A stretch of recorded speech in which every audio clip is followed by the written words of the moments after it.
Hello and welcome to today's Vaticano update, the most important news from the Holy Father and the Vatican. Young people are missing the spiritual capital that gives life. Attending the Economy of Francesco conference in Assisi last Saturday, Pope Francis lamented the loss of spiritual meaning in the lives of many young people today, a lack that is often replaced by an undue focus on material goods, he said.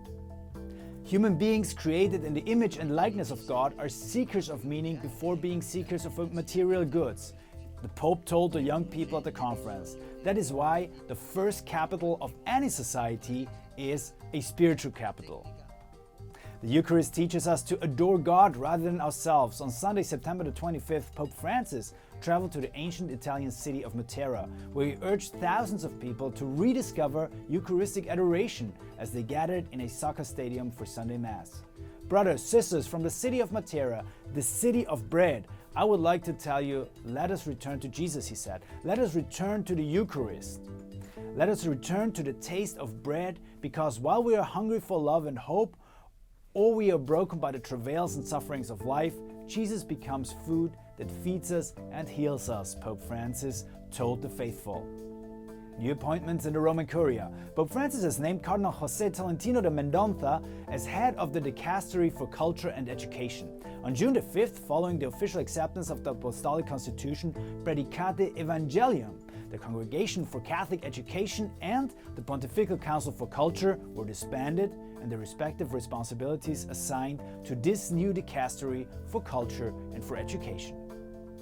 A new video called Follow Me will be projected onto St. Peter's Basilica this Sunday, October the 2nd.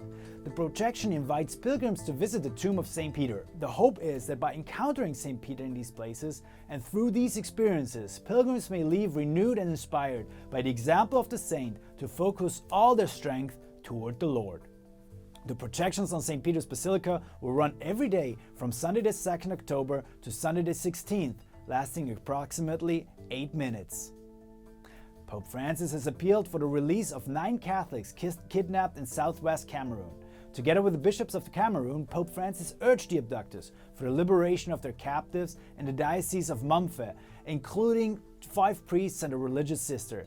The Pope said that he was praying that the Lord may grant peace to Cameroon, where a civil war has been raging since 2017. And this weekend, Italy elected a new parliament, and the most likely new prime minister will be the right-of-center candidate Giorgia Meloni. Yesterday, I talked with Tracy Sable from EWTN News Nightly about Italy's first female prime minister. Quickly, can you tell us more about the Italian elections and also what they mean for the Catholic Church? Sure. So Giorgia Meloni is the leader of the Fratelli d'Italia, which means the Brothers of Italy party. And she clearly won the elections and will likely be her country's first female leader. She's in a coalition with other right-of-center parties, including Silvio Berlusconi, a controversial former Italian prime minister, and Matteo Salvini, who, as a minister of the interior, closed down harbors for refugees coming from Syria and other war-torn countries. Meloni seems to be a bit more balanced on the issue of immigration, and still, tensions between the Holy See and her potential future government are still likely to be seen. However, there seems to be an openness towards the Catholic Church simply by telling from the election campaign that she led, in which she tried to attract Christian voters. In a recent interview, Meloni told the Washington Post that she believes in Christian values that help shape our Western civilization. In the same interview, she rejected gender ideology and adoption by same-sex couples, but instead said that having a father and a mother is best for a child. So, Tracy, very interesting times ahead here in Italy. Thank you for watching today's Vaticano updates. My name is Andreas Tonhauser for EWTN News from the Vatican.